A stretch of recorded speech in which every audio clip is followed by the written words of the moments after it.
Hello and welcome back to Ready Set Spoilers, a show where we look at back at different areas of pop culture throughout the decades.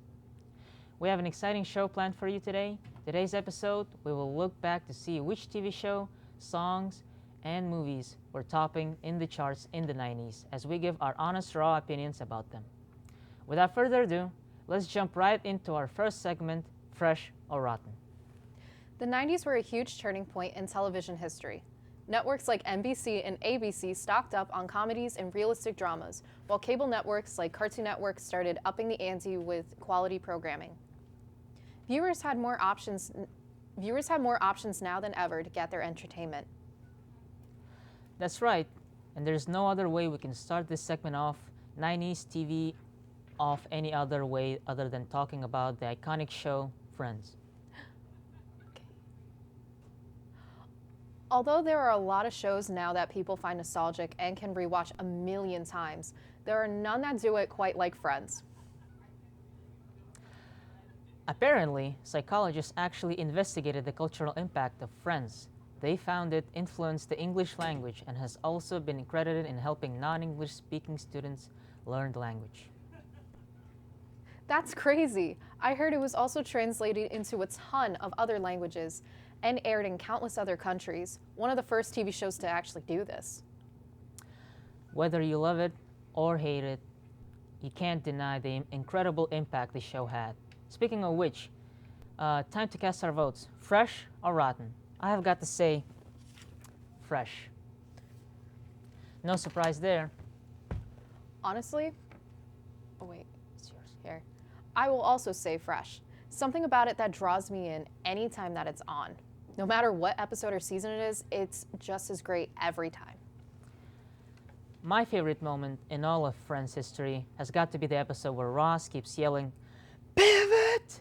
as they try to get a couch up the stairs.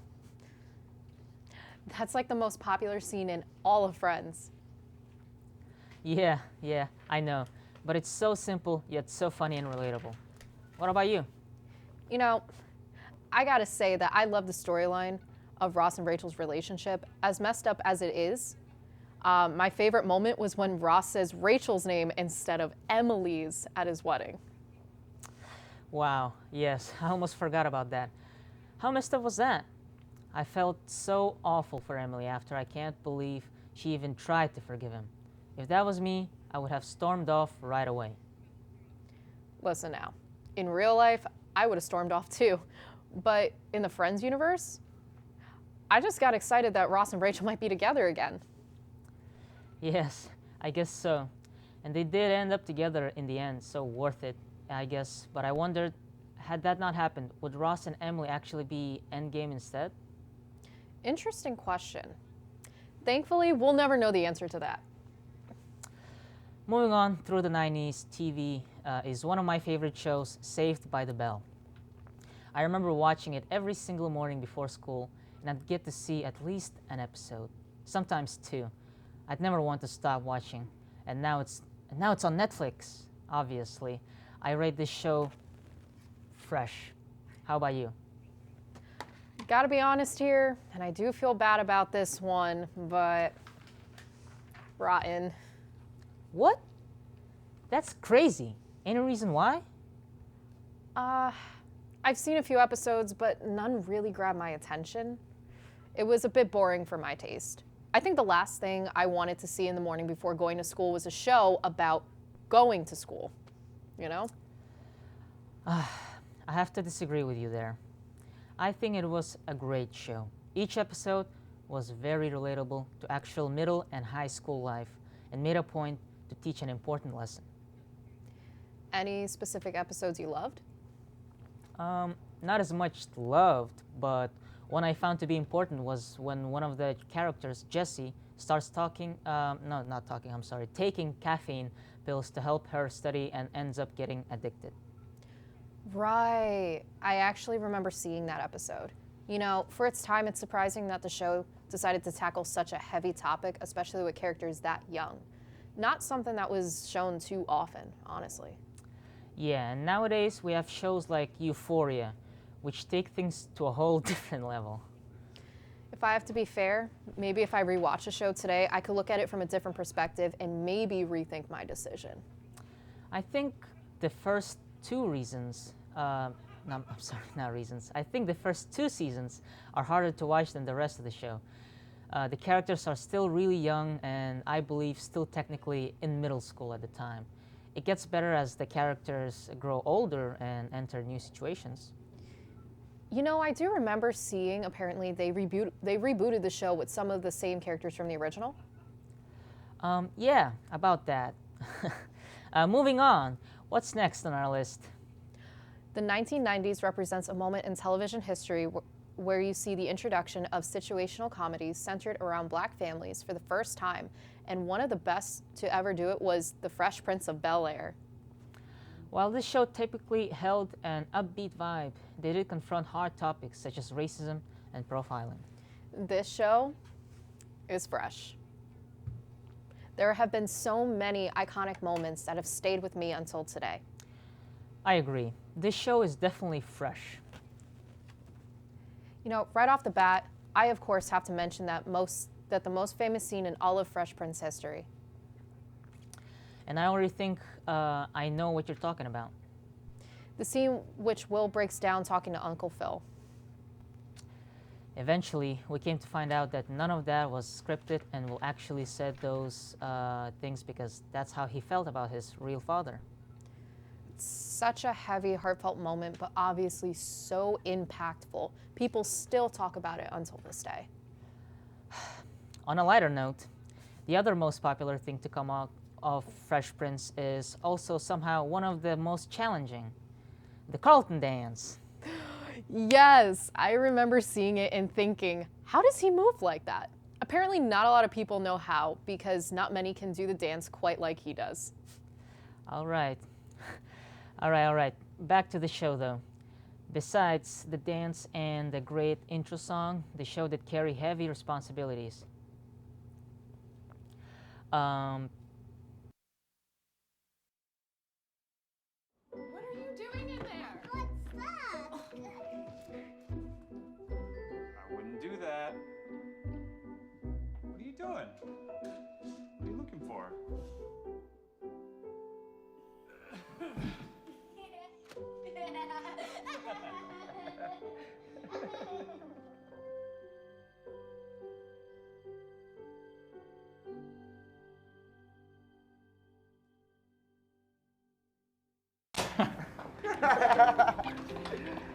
We're helping our classmates.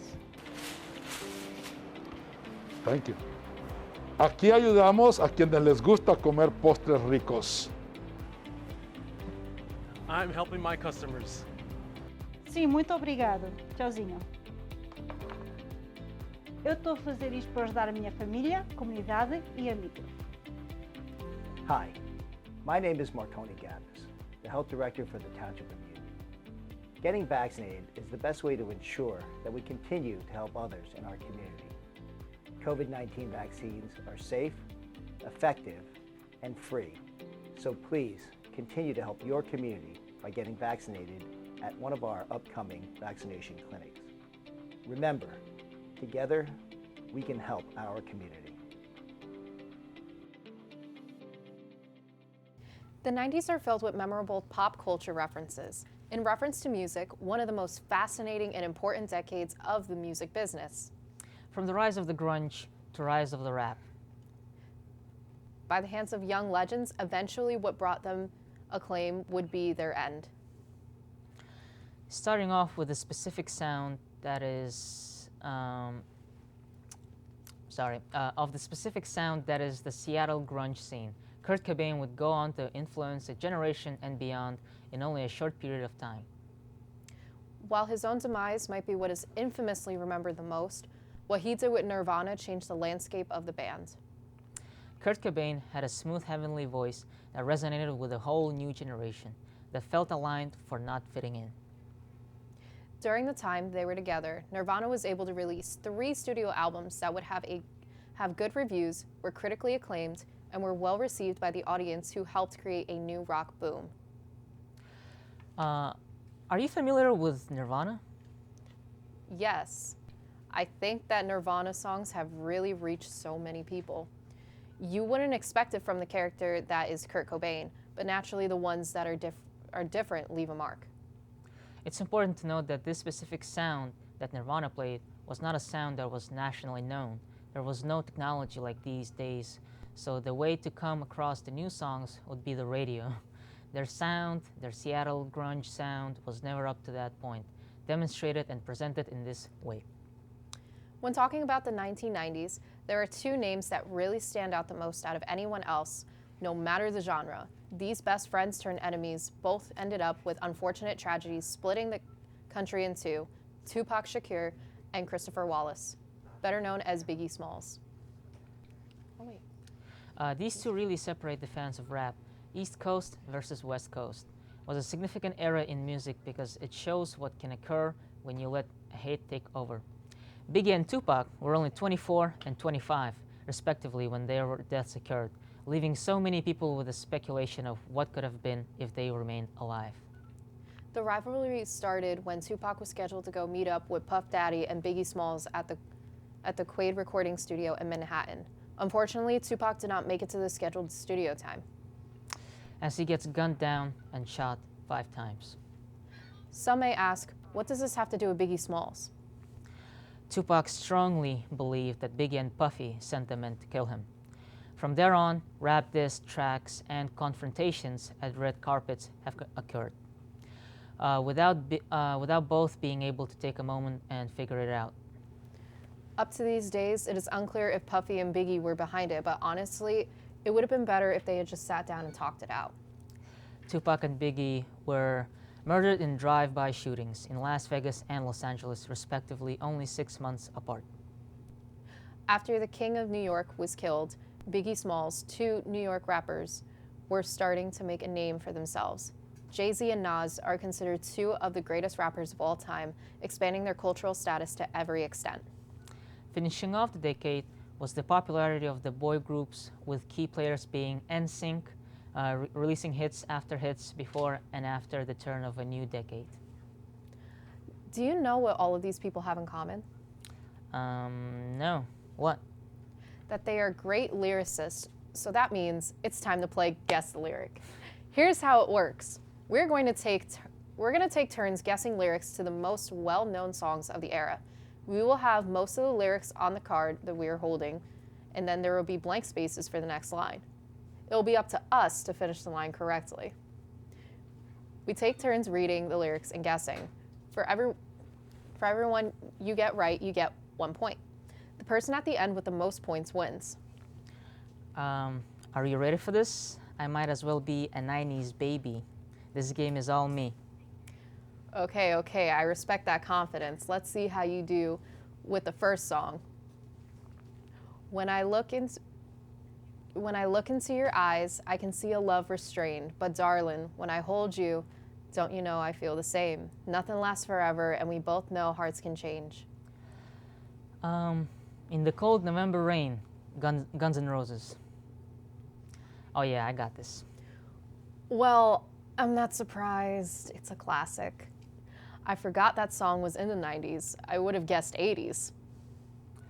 And you know why? Because it was the early 90s, 1991 to be exact, and grunge was starting to take over in that decade, so people tend to forget that. What do you have? Do you have any challenging ones? Let me have that point. It feels good when you know you're down a super dope homeboy. It feels good when you know you're down a super dope homeboy from the Oak Town, and I'm known as such, and this a beat. You can't touch, I told you, homeboy. You can't touch this. You're looking. I'm not standing because I'd be dancing right now. MC Hammer. That was good. I'm impressed. We tied at 1 each. All right. Now, that was easier than my question, huh? It's okay. I have something up my sleeve. She'll make you live her crazy life, but she'll take away your pain like a bullet in your brain.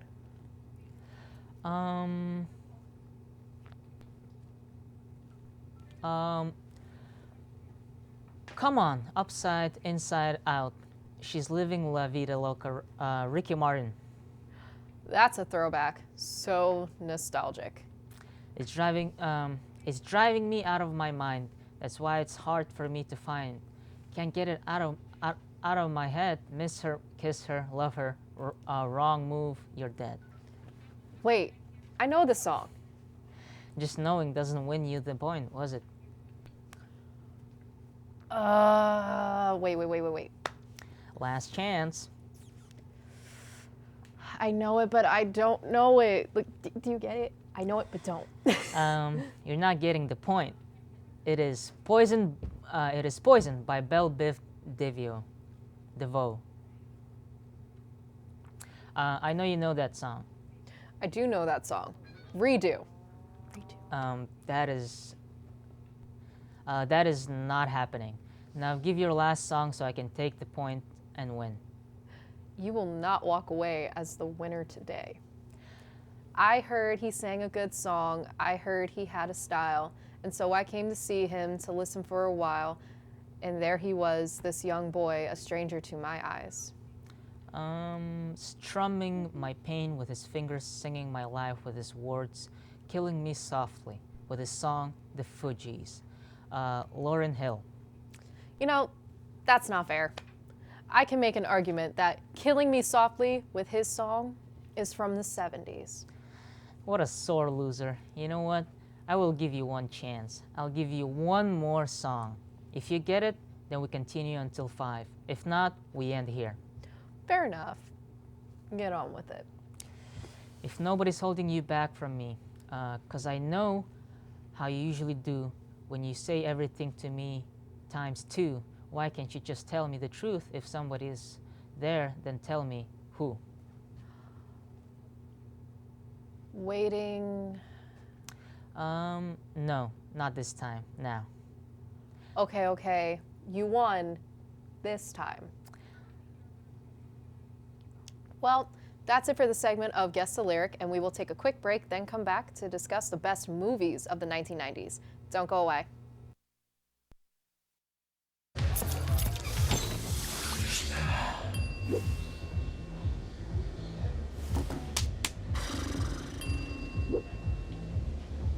If you need to do something to feel okay to drive, you're not okay to drive. Don't drive buzzed.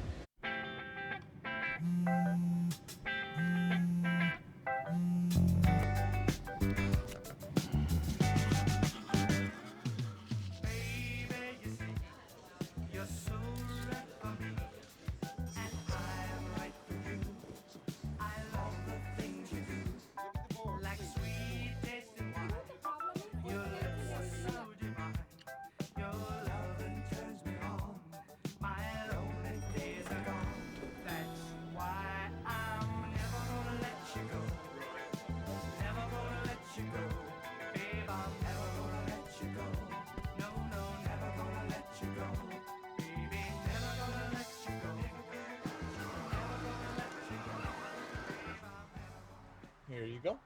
Thank you. Thank you.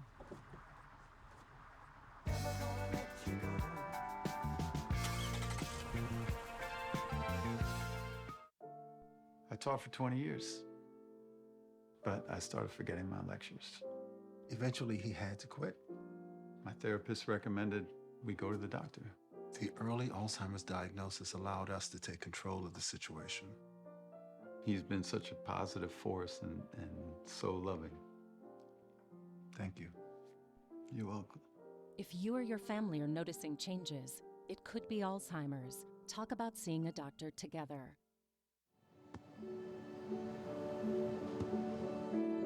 I don't remember how it started. Talk to Dad. Our back and forth. It always came back. Dad! You probably don't remember what you told me, That was perfect. but I heard every word.